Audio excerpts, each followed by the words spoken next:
له هندوستان سره د کړکېچ په اوج کې پاکستان د ابدالي په نوم د بلاستیک توغندي ازموینه وکړه. او وروسته خبر دا چې نریندرا مودي وایي ژمن یو چې د ترهګرو او د هغوی د ملاتړ کوونکو پر وړاندې پرېکنده اقدام کوو. سلامونه ستړي مشئ، وخت مو په خیر، پام وکړئ د ایران ټي وي یوټیوب چینل څخه د نن ورځې 2 تازه او مهمو خبرونو ته. له هندوستان سره د کړکېچ په اوج کې پاکستان د ابدالي په نوم د بلاستیک توغندي ازموینه وکړه. د پاکستان پوځ د عامه اړیکو دفتر وایي چې د ابدالي په نوم یې د بلاستیک توغندي ازموینه ترسره کړه. دوی زیاتوي چې له ځمکې څخه ځمکې ته د ابدالي بلاستیک توغندي کولی شي 450 کیلومتره لرې هدفونه په نښه کړي. د پاکستان پوځ د رسنیو څانګې راپور ورکړی چې پاکستان نن د شنبې په ورځ د انډوس تمرین د یوې برخې په توګه د ابدالي بلاستیک توغندي سیستم چې له ځمکې څخه ځمکې ته ویشتونکی توغندی دی په بریالیتوب سره ازمویلی دی. دوی همدغه راز یادوي چې دغه توغندي ازمایښت هدف د خپلو پوځیانو عملیاتي چمتووالي څخه ډاډ ترلاسه کول او د توغندیو د پرمختللي سیستم په ګډون د کلیدي تخنیکي پیریمنټونو تایید و.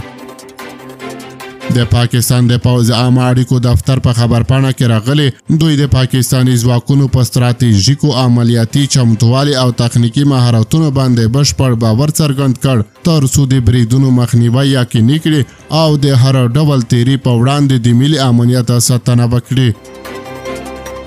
دغه توغندي د ازمایښت پر مهال د پاکستان د پوځ د لوړ پوړو افسرانو او د ستراتیژیکو ارګانونو ساینسپوهان او انجینران هم حاضر وو.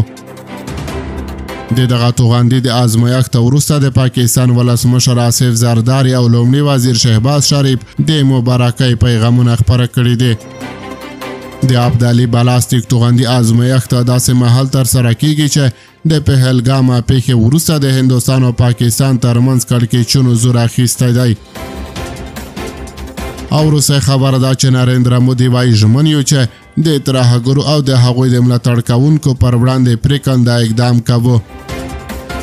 د هندوستان لومړي وزیر نریندرا مودي پر خپله ایکس پاڼه لیکلي چې د ترهګرو او د هغوی د ملاتړ کوونکو پر وړاندې به پرېکنده اقدام وکړي.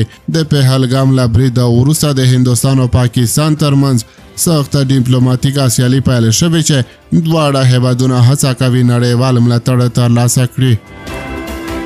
د دغو ډیپلوماتیکو هڅو په لړ کې نن نریندرا مودي د انګولا هیواد له ولسمشر سره په نوې ډیلي کې خبریالانو ته وویل موږ د انګولا څخه مننه کوو چې د پولې هاخوا پاکستان ترهګرۍ پر وړاندې زموږ په مبارزه کې ملاتړ کوي.